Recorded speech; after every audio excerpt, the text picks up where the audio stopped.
Hello students, welcome to this video. तो हम इस वीडियो में डिस्कस करने वाले हैं chapter 1, that is the introduction as per the syllabus of HP तकनीकी शिक्षा board for diploma students. So let's start with first chapter. First of all, what is mechanics? Mechanics को कैसे डिफाइन किया जाए? Mechanics is the branch of science which deals with the study of various forces. अब different types of forces हम इसमें study करने वाले हैं, फोर्स सिस्टम स्टडी करने वाले हैं and it's action on a body, की बॉडी पर उसका क्या इफेक्ट रहता है। तो ये हम डिस्कस करेंगे इन केस ऑफ इंजीनियरिंग मैकेनिक्स। अगर हम एप्लीकेशन की बात करें तो एप्लीकेशन में क्या क्या काउंट करते हैं? अगर हमें स्ट्रक्चर, मशीन्स या operators for medical medical purpose और in research and development practices, तो अगर वहाँ पर हमें वाइब्रेशन स्टडी करना है, स्टेबिलिटी स्टडी करनी है या फिर स्ट्रेंथ कैलकुलेट करनी है, तो ऐसी चीज़ों को एनालाइज करने के लिए हमें इंजीनियरिंग मैकेनिक्स के बेसिक प्रिंसिपल को यूज़ करने की ज़रूरत पड़ती है। और अगर हमें मॉलिक्यूलर्स, एटॉमिक और सब atomic level behaviour of molecules अगर चेक करना हो, तो वहाँ पर भी अब हमें इंजीनियरिंग मैकेनिक्स की एप्लीकेशन देखने को मिलती है। Next one is the classification of mechanics, how to classify mechanics. तो मैकेनिक्स को हम 3 फील्ड्स में क्लासीफाई करते हैं। First one is the rigid body mechanics, second one is the deformable body mechanics and third one is the fluid mechanics. अब जो first और second जो हमारे क्लासिफिकेशन है, first one is the rigid body and another one is the deformable body mechanics. ये हमारा जो है फर्स्ट एंड टू, ये सॉलिड मैकेनिक्स में डिस्कस किया जाता है, और जो third one is the that is itself fluid mechanics. तो अगर हम बात करें रिजिड बॉडी मैकेनिक्स की, तो फर्स्ट ऑफ ऑल आपको रिजिड बॉडी समझनी होगी कि what is the rigid body. तो रिजिड बॉडी पे अगर हम बात करें, rigid body which does not deform on application of force on it. अगर हम किसी बॉडी पे, कोई रिजिड बॉडी है, उस पर फोर्स अप्लाई करें तो उसमें डिफॉर्मेशन नहीं आएगी, कोई डिफॉर्मेशन नहीं रहेगी। तो ऐसी बॉडी जो है वो रिजिड बॉडी होगी। और distance between any two points on a rigid body is same before and after we apply any force on it. अगर हम किसी एक रिजिड बॉडी पर 2 पॉइंट ले, तो जो उन 2 पॉइंट्स के बीच में जो डिस्टेंस था वो एज इट इज़ ही रहेगा। अगर हम फोर्स हटा दे, फोर्स लगा दे, तो उस पर कोई इफ़ेक्ट नहीं आने वाला। ऐसी बॉडी को हम रिजिड बॉडी बोलते हैं। लेकिन इन रियल केस में कोई भी बॉडी रिजिड बॉडी नहीं होती। लेकिन हमें इंजीनियरिंग प्रॉब्लम्स को सॉल्व करने के लिए, उनको एनालाइज करने के लिए, उनकी जो कैलकुलेशंस है उनको सिंपल बनाने के लिए हमें ये अजम्पशन यूज़ करनी पड़ती है कि कुछ बॉडीज़ को हम मान लेते हैं कि these bodies are rigid bodies. For example, let's suppose एक रेक्टेंगुलर शेप का आपके पास एक बॉडी है।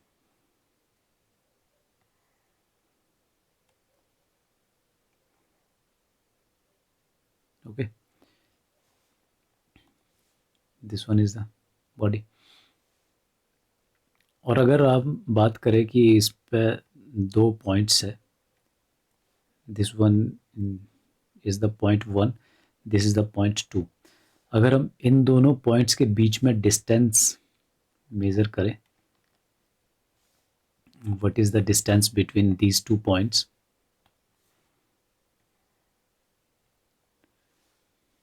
This is the distance L।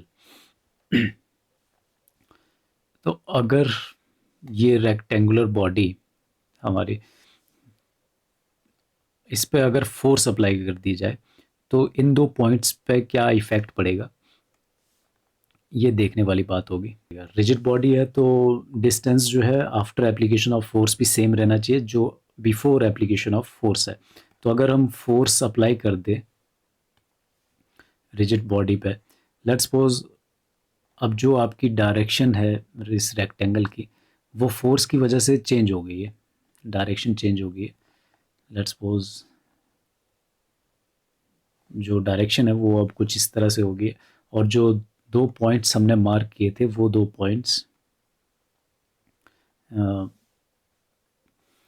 Points हमारे, this is the point 1, this is the point 2, point 1, point 2। अब जो इनके बीच में जो डिस्टेंस है वो आपका ये डिस्टेंस पॉइंट 1 और पॉइंट 2 के बीच में डिस्टेंस वो सेम रहेगा, that will be L on application of force.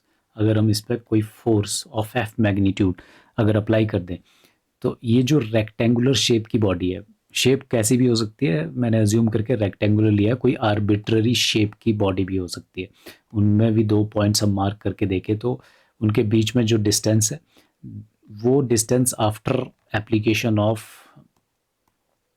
अगर हम फोर्स की बात करें आफ्टर एप्लीकेशन ऑफ फोर्स तो वो डिस्टेंस सेम रहने वाला है जैसा कि यहाँ पर हुआ है। तो भले ही उसकी डायरेक्शन आगे पीछे हो जाए लेकिन जो आपका कोई भी 2 पॉइंट्स, ज़रूरी नहीं है ये 2 पॉइंट्स, कोई और 2 पॉइंट्स ले सकते हो आप, कोई भी 2 पॉइंट्स ले सकते हो, जो भी डिस्टेंस हम पॉइंट्स की बात कर रहे हैं तो उनके बीच में जो आपस में डिस्टेंस होना चाहिए वो सेम रहेगा after the application of the force. तो इस पर कोई इफ़ेक्ट नहीं पड़ेगा। तो मीन्स उसका यही मतलब हुआ कि जो 2 पॉइंट्स हमारे रिजिड बॉडी पे होंगे उनके बीच में कोई डिफरेंस नहीं आया, उनके बीच में कोई डिस्टेंस का कोई डिफरेंस नहीं आया, तो इसका मतलब है कि जो आपका कोई भी पॉइंट्स अगर हम मार्क करें यहाँ पर, जैसे 2 पॉइंट्स मार्क किए थे, इनके बीच में कोई डिफरेंस नहीं आया, तो इसका मतलब है कि उसमें कोई डिफॉर्मेशन नहीं आई होगी, इसीलिए डिस्टेंस जो है वो सेम रहा है। तो ये था रिजिड बॉडी। तो बैक आते हैं क्लासिफिकेशन पे। तो हमने बात की कि जो मैकेनिक्स है वो 2 तरह से क्लासीफाई किए जाते हैं। First one is the rigid body mechanics and second one is the deformable body mechanics. तो ये दोनों सॉलिड मैकेनिक्स की क्लासिफिकेशन है, सॉलिड मैकेनिक्स में काउंट किए जाएंगे। Now if you talk about the rigid body mechanics तो उसके 2 पार्ट्स हैं, स्टैटिक एंड डायनेमिक्स। तो स्टैटिक पार्ट, हम जब बॉडी एनालाइज करेंगे, ऐसी बॉडी जो इक्विलिब्रियम में होगी और या तो वो रेस्ट पे होगी या फिर कांस्टेंट वेलोसिटी से मूव कर रही होगी। कांस्टेंट वेलोसिटी का मीन मतलब है कि अगर एक्सेलेरेशन, हम चेंज इन एक्सेलेरेशन निकालें तो हमारे पास change in velocity upon time होता है, तो कांस्टेंट एक्सेलेरेशन से मीन्स तो एक्सेलेरेशन ऑलमोस्ट उसकी ज़ीरो हो जाएगी। ऐसी बॉडी जब हम एनालाइज करेंगे इन रेस्ट और विद कांस्टेंट वेलोसिटी तो उस मैकेनिक्स को हम स्टैटिक मैकेनिक्स भी बोल सकते हैं। फिर नेक्स्ट आता है dynamics. Dynamics is the concern with the body in motion. अगर बॉडी मोशन में है विद सम एक्सेलेरेशन तो अगर उसे एनालाइज करना पड़े तो वो हम कंसीडर करेंगे इन डायनेमिक्स। अब जो डायनेमिक्स है वो भी 2 टाइप से क्लासीफाई किया जा सकता है, काइनेमेटिक्स एंड काइनेटिक्स। काइनेमेटिक्स में क्या है कि अगर जो हम प्रॉब्लम एनालाइज कर रहे हैं उसमें जो बॉडी है वो मोशन में तो है, क्योंकि डायनेमिक्स की बात करें तो मोशन तो होना ही चाहिए वहाँ पे विद सम एक्सेलेरेशन, तो मोशन होगा बॉडी का, लेकिन किस फोर्सेस की वजह से, किन फोर्सेस की वजह से वो मोशन हो रहा है वो हम स्टडी नहीं करेंगे इन case of kinematics. Let's suppose जैसे ये बॉडी है और ये मूव कर रही है विद एक्सेलेरेशन ए, तो हम किस फोर्स की वजह से ये मूव कर रही है वो फोर्स हम काउंट में नहीं ले रहे हैं इन केस ऑफ काइनेमेटिक्स। लेकिन जब हम काइनेटिक्स की बात करें तो वहाँ पर जो ये फोर्स है, किस फोर्स की वजह से इसमें जो है मोशन आया है विद एक्सेलेरेशन ए मूव कर रही है ये बॉडी, तो वो फोर्स जब हम काउंट करेंगे तो उस केस को हम बोलेंगे काइनेटिक्स। नेक्स्ट वन हमारे पास आता है डिफॉर्मेबल बॉडी मैकेनिक्स। तो डिफॉर्मेबल बॉडी मैकेनिक्स में हमारे पास जो हम स्टडी करने वाले हैं ऐसी बॉडीज़ जिसमें डिफॉर्मेशन आए। तो डिफॉर्मेशन आने के लिए हम प्लास्टिक डिफॉर्मेशन की बात करेंगे, केस ऑफ प्लास्टिक डिफॉर्मेशन हम स्टडी करेंगे यहाँ पे। और यहाँ पर हम स्टडी करने वाले हैं theory of failure, theory of failures. तो ये हम डिस्कस करते हैं, जो मैकेनिकल इंजीनियरिंग स्टूडेंट्स हैं वो स्ट्रेंथ ऑफ मटेरियल सब्जेक्ट में डिस्कस करते हैं, और प्लास्टिक डिफॉर्मेशन और थ्योरीज ऑफ फेलियर इसकी कुछ एप्लीकेशन जो है सिविल वाले स्टूडेंट जो है वो एसएम में स्ट्रक्चर मैकेनिक्स में स्टडी करते हैं। और जो थर्ड टाइप ऑफ क्लासिफिकेशन है for fluid, that is fluid mechanics, वो एक अलग से ही सब्जेक्ट है। वो सिविल वाले फ्लूइड मैकेनिक्स पढ़ते हैं एंड मैकेनिकल वाले जो है वो हाइड्रोलिक्स एंड न्यूमेटिक्स स्टडी करते हैं in case of HP tech board diploma students. Next one is the basic quantities, derived quantities और बेसिक एंड ड्राइव्ड यूनिट्स। तो अगर हम क्वांटिटीज़ अंडरस्टैंड कर लेते हैं तो क्वांटिटीज़ से ही हम यूनिट्स भी अंडरस्टैंड कर देंगे। तो लेट्स सपोज हमारे पास जो अगर क्वांटिटीज़ क्लासिफाई करनी हो फिजिकल क्वांटिटीज़, तो वो दो तरह से क्लासिफाई की जा सकती है। First one is the base quantity and second one is the derived quantity. जो हमारे पास बेस क्वांटिटीज़ होती है, base quantities that can not be defined in terms of other quantities. इनको तोड़ के कोई अदर क्वांटिटीज़ की टर्म में नहीं लिखा जा सकता, ये बेस क्वांटिटीज़ है। ड्राइव्ड क्वांटिटीज़ जो है उनको हम बेस क्वांटिटीज़ की टर्म में लिख सकते हैं। These quantities can be defined in terms of other quantities. इनको बेस क्वांटिटीज़ की टर्म में तोड़ के लिखा जा सकता है। सेम जो है वो अप्लाई होता है बेस यूनिट्स और ड्राइव्ड यूनिट्स के लिए भी। तो यहाँ पर एक टेबल बना है, इस तरफ को हमारे पास शो हो रही है बेस क्वांटिटीज़ और इस तरफ को शो हो रही है ड्राइव्ड क्वांटिटीज़। अब जो बेस क्वांटिटीज़ है उसके सामने बेस यूनिट्स भी है। बेस क्वांटिटी के जो यूनिट्स होंगे वो बेस यूनिट बोले जाएंगे और ड्राइव्ड क्वांटिटीज़ के जो यूनिट्स है उनको ड्राइव्ड यूनिट्स बोला जाएगा। सो लेट्स सपोज हमारे पास मास है, तो मास का जो यूनिट है वो केजी होता है। अब जो मास है इसको किसी अदर क्वांटिटीज़ की टर्म में नहीं लिखा जा सकता, तोड़ के हम नहीं बोल सकते कि इसको मल्टीप्लाई करके या डिवाइड करके या प्लस करके मास बन रहा है। तो मास इटसेल्फ बेस क्वांटिटीज़ है, जो इसके यूनिट जो है केजी किलोग्राम, ये आपका बेस यूनिट कंसीडर किया जाएगा। वैसे ही लेंथ का केस है कि लेंथ का यूनिट मीटर होगा, टाइम का यूनिट सेकंड्स है, टेम्परेचर का यूनिट केल्विन लिया जाता है। ऐसा यूनिट की अगर हम बात करें, इलेक्ट्रिक करंट का यूनिट एम्पियर लिया जाता है। तो ये सारी जो क्वांटिटीज़ है ये हमारी बेस क्वांटिटीज़ है और इसके जो यूनिट्स है these units are derived base unit. अगर हम ड्राइव्ड क्वांटिटी की बात करें तो ड्राइव्ड क्वांटिटी जो है वो बेस क्वांटिटी से मिलके बनी जाती है। उनको मल्टीप्लाई करके, उनको डिवाइड करके, उनको प्लस करके, इस तरह से हम जो है बेस क्वांटिटीज़ से ड्राइव्ड क्वांटिटीज़ पे आते हैं। जैसे हम एरिया की बात करें, area is a derived quantity. तो क्यों ड्राइव्ड क्वांटिटी बोल रहे हैं? क्योंकि एरिया जो है, लेट्स सपोज जैसे हम रेक्टेंगल की बात करें तो रेक्टेंगल का जो एरिया है वो लेंथ इंटू ब्रेड्थ होता है। तो लेंथ के जो यूनिट है वो मीटर है और ब्रेड्थ के यूनिट भी मीटर है। ऐसा यूनिट की अगर हम बात करें तो metre into metre is metre square. तो मीटर स्क्वेयर जो है वो यूनिट है एरिया के।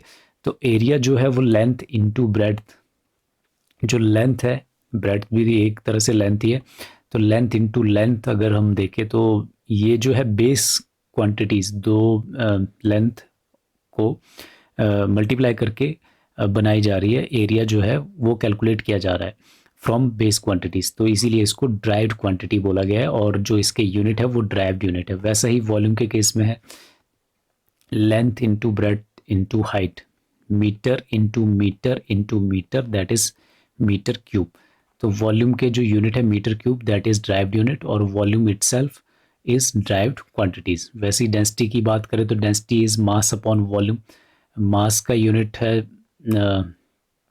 केजी और वॉल्यूम के यूनिट है मीटर क्यूब, हमने अभी देखा। वेलोसिटी की बात करें तो वेलोसिटी होती है डिस्प्लेसमेंट अपॉन टाइम। डिस्प्लेसमेंट का यूनिट है मीटर और टाइम का यूनिट है सेकंड, मीटर पर सेकंड।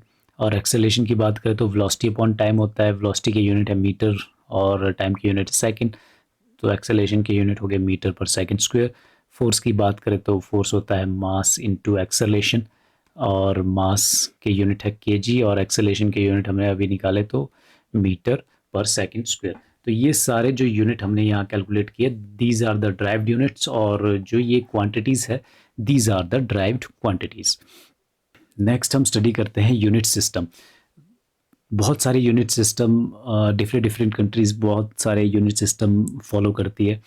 आपने देखा होगा डिफरेंट ऑथर्स की बुक्स, तो वहाँ पर भी डिफरेंट यूनिट सिस्टम फॉलो किए जाते हैं। तो जनरली 3 तरह के यूनिट सिस्टम इंजीनियरिंग में फॉलो किए जाते हैं। These are the first one is the MKS system. MKS means metre, kilogram और सेकंड। तो जो मीटर है वो यूनिट है लेंथ का, और जो केजी है that is the unit of mass, और सेकंड जो है वो टाइम का यूनिट है। तो एमकेएस सिस्टम में जो लेंथ का यूनिट है वो मीटर लिया जाता है, और मास का यूनिट केजी लिया जाता है, और टाइम का यूनिट सेकंड लिया जाता है। जब हम बात करते हैं सीजीएस सिस्टम की, तो सीजीएस सिस्टम में लेंथ के यूनिट जो है वो हमारा सेंटीमीटर हो जाता है, और मास का यूनिट ग्राम हो जाता है, और टाइम का यूनिट सेकंड रहता है। वैसे ही एफपीएस सिस्टम में क्या होगा कि लेंथ का यूनिट फुट हो जाएगा, मास का यूनिट पाउंड हो जाएगा, और टाइम का यूनिट सेकंड हो जाएगा। तो बेसिकली ये 3 यूनिट्स जो है मोस्टली यूज़ किए जाते हैं, 3 यूनिट सिस्टम। और अगर हम इंटरनेशनल की बात करें कि अगर अपने जो नॉलेज है वो शेयर करनी है एक कंट्री ने दूसरी कंट्री से, तो इंटरनेशनल सिस्टम फॉलो किए जा सकते हैं। तो इंटरनेशनल सिस्टम जो है, जिनको हम एसआई सिस्टम बोल रहे हैं, इंटरनेशनल सिस्टम ऑफ यूनिट्स। तो जो एमकेएस सिस्टम है उसी को हम एसआई सिस्टम मान लेते हैं कि एसआई सिस्टम में क्या होगा, का यूनिट मीटर लिया जाएगा, मास का यूनिट केजी लिया जाएगा, और टाइम का यूनिट जो है वो सेकंड लिया जाएगा, MKS system. So next, rigid body हमने डिस्कस कर लिए। Next is the scalar and vector quantities. ये क्वेश्चन बहुत बार पूछा जाता है एग्ज़ाम में, एचपी टेक बोर्ड के जो एग्ज़ाम होते हैं, फाइनल एग्ज़ाम डिप्लोमा स्टूडेंट्स के, तो वहाँ पर इंजीनियरिंग मैकेनिक्स में ये क्वेश्चन बहुत बार पूछा जाता है, what is scalar quantity, what is vector quantity, या फिर इनके बीच में डिफरेंस पूछ दिया जाएगा। तो जो स्केलर क्वांटिटीज़ है उसमें सिर्फ मैग्नीट्यूड ही स्पेसिफाई करना होगा आपको, उसमें मैग्नीट्यूड ही दिया जाएगा। और जो वेक्टर क्वांटिटीज़ है उसमें अगर आपको डिस्क्रिप्शन देनी है वेक्टर क्वांटिटीज़ की, तो मैग्नीट्यूड भी देना पड़ेगा और डायरेक्शन भी देना पड़ेगा, दोनों चीज़ें आपको देनी पड़ेगी वेक्टर क्वांटिटी में। तो अगर हम एग्जांपल देखें कि स्केलर क्वांटिटी के एग्जांपल क्या है, जैसे कि लेंथ, मास, टाइम, ये सारी स्केलर क्वांटिटी है, इसमें सिर्फ मैग्नीट्यूड ही शो कर सकते हैं। अब जो लेंथ है, length let's suppose 3 metre length दे रखी है, तो 3 मीटर लेंथ डिस्क्राइब कर रहे हैं, तो इसके साथ कोई डायरेक्शन तो नहीं दे रहे कि लेंथ की डायरेक्शन ऊपर है, नीचे है, टुवर्ड नॉर्थ है, या हॉरिजॉन्टल से 30 डिग्री पर लेंथ है। तो ऐसे स्पेसिफाई नहीं करते, लेंथ हम सीधा बोलते हैं कि जैसे अगर किसी पर्सन की हाइट, अगर हम बात करें कि किसी पर्सन की हाइट कितना है, यहाँ से यहाँ फीट में अगर हाइट दे रहे हैं तो 7 फीट, तो 7 फीट दे रहे हैं, तो उसमें डायरेक्शन नहीं शो कर रहे हैं कि किस तरफ को, नॉर्थ की तरफ है, कहाँ पर है, कितना फीट है। तो ये जो है ये हमारा जो है लेंथ के जो यूनिट है फीट, मीटर, तो ये लेंथ जो है वो हमारी स्केलर क्वांटिटी है। वैसे ही मास की बात करें कि ये कोई पर्सन है, इसका जो मास है वो हमारा 100 केजी है, तो 100 केजी, अब 100 केजी है तो उसकी डायरेक्शन नहीं दी जा रही है कि मास उसका 100 केजी किस तरफ को है, तो mass is the scalar quantity. वैसे ही टाइम की बात करें तो टाइम अगर जैसे हो गया है 10 सेकेंड, 10 सेकेंड टाइम दे रखा है, तो टाइम की भी कोई डायरेक्शन नहीं है, सिर्फ मैग्नीट्यूड है 10 सेकेंड। तो ये आपका जो है स्केलर क्वांटिटी है। तो स्केलर क्वांटिटी कैसे स्पेसिफाई करते हैं, स्केलर क्वांटिटी कैसे लिखी जाती है, तो स्केलर क्वांटिटीज़ लिखने का तरीका है कि पहले आपको मैग्नीट्यूड देना पड़ेगा और फिर उसके यूनिट स्पेसिफाई करने पड़ेंगे। जैसे कि अगर हम लेंथ की बात करें तो लेंथ में क्या है कि 3 मीटर, तो 3 जो है वो मैग्नीट्यूड हो गया, 3 इसका मैग्नीट्यूड हो गया, और जो m है दैट इज़ द यूनिट, 3 हमारा मैग्नीट्यूड है।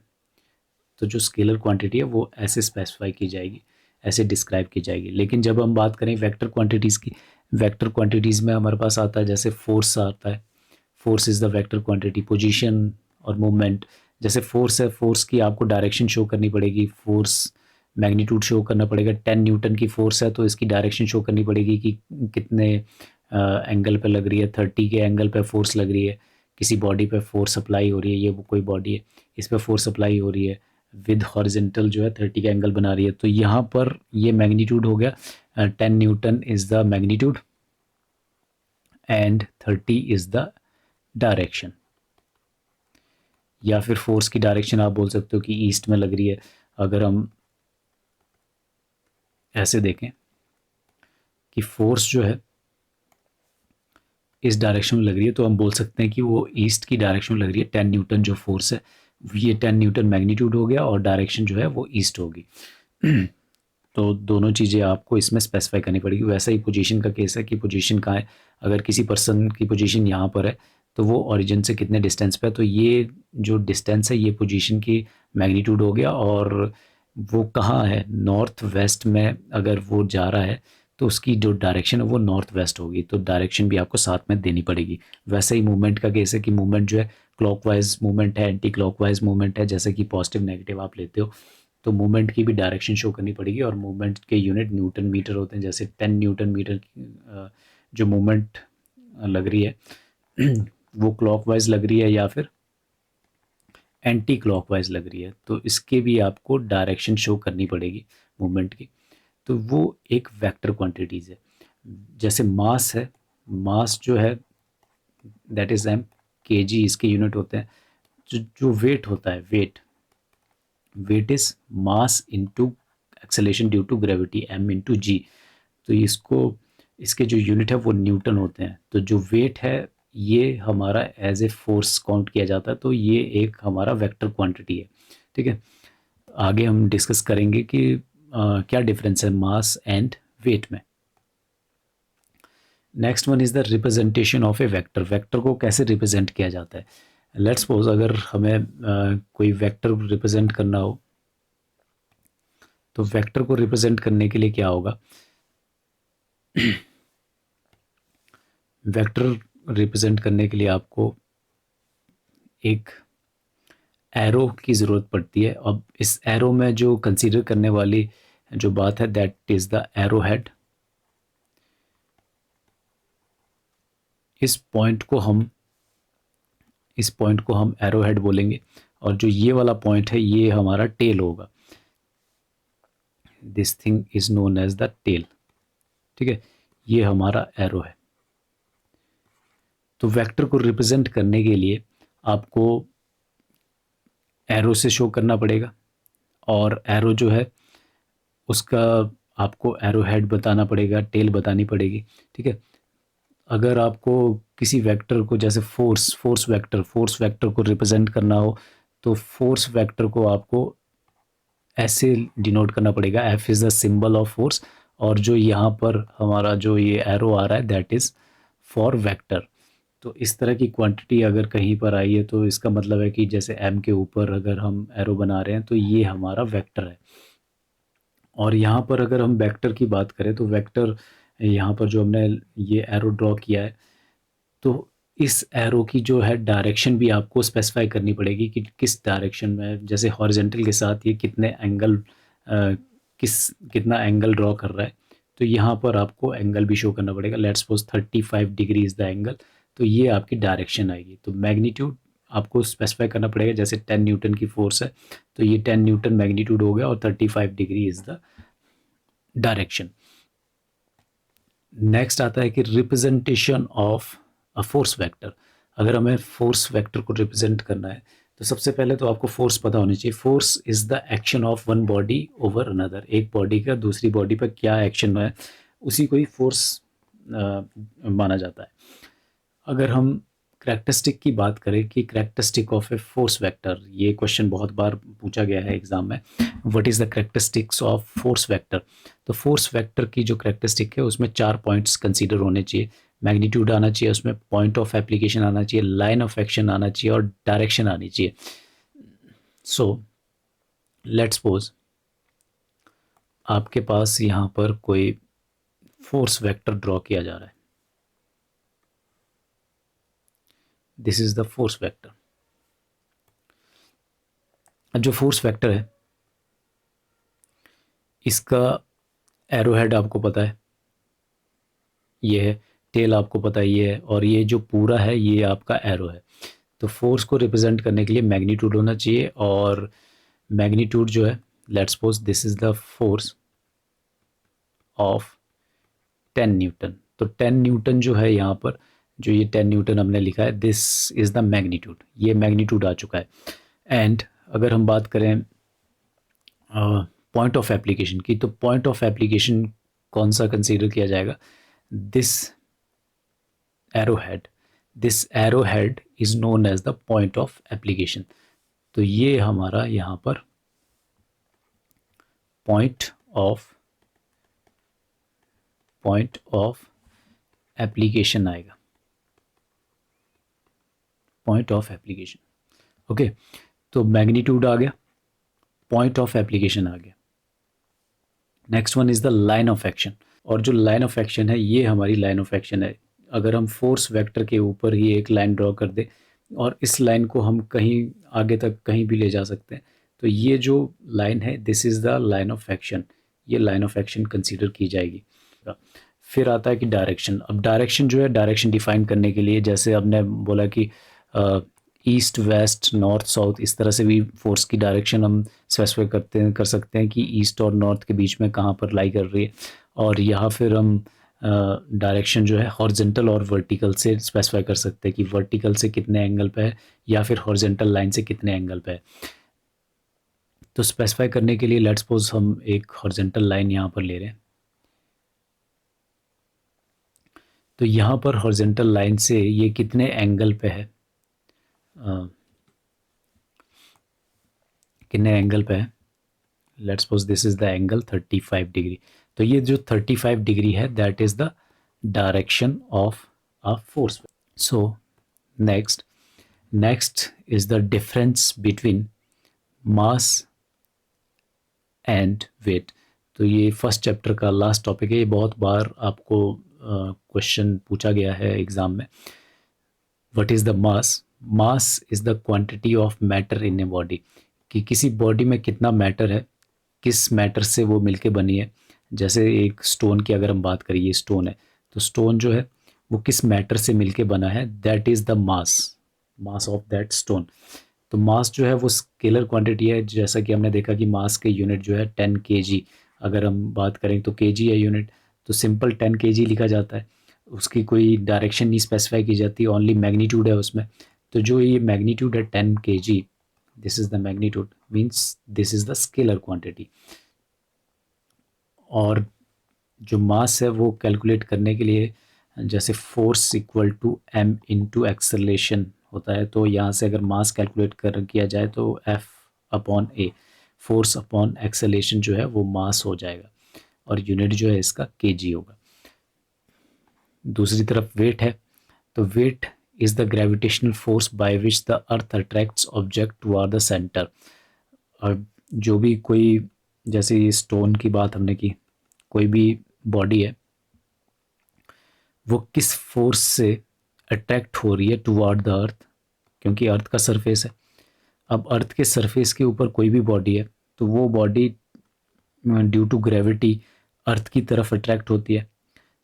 तो जिस फोर्स से ये अर्थ की तरफ, अर्थ के सेंटर की तरफ अट्रैक्ट हो रही है, इस फोर्स को हम बोल रहे हैं weight, this is the W। और वेट जो है डाउनवर्ड डायरेक्शन में हमेशा अर्थ की तरफ लिया जाता है वेट, और this is mass into acceleration due to gravity. अब वेट जो है वो वेक्टर क्वांटिटी है, क्योंकि वेट के यूनिट जो है न्यूटन है, जो कि फोर्स के यूनिट भी है। Weight of the body is variable and depend upon the location with respect to the अर्थ।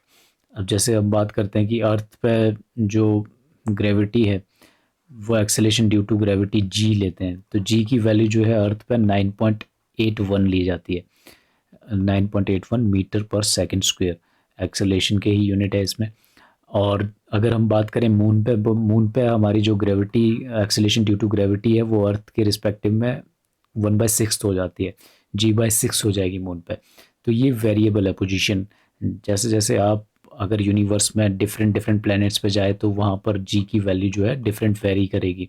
तो ये वेरिएबल है, लेकिन जो मास है, मास हमेशा हमारा कांस्टेंट रहता है। कहीं भी चले जाओ, mass is constant everywhere in the universe. Weight जो है m इंटू जी है, तो मास कांस्टेंट हो गया, जो जी है वो वेरिएबल है, इसकी वजह से जो है वेट वेरी करता है, यूनिट जो है न्यूटन है। So this was the first chapter. Thank you.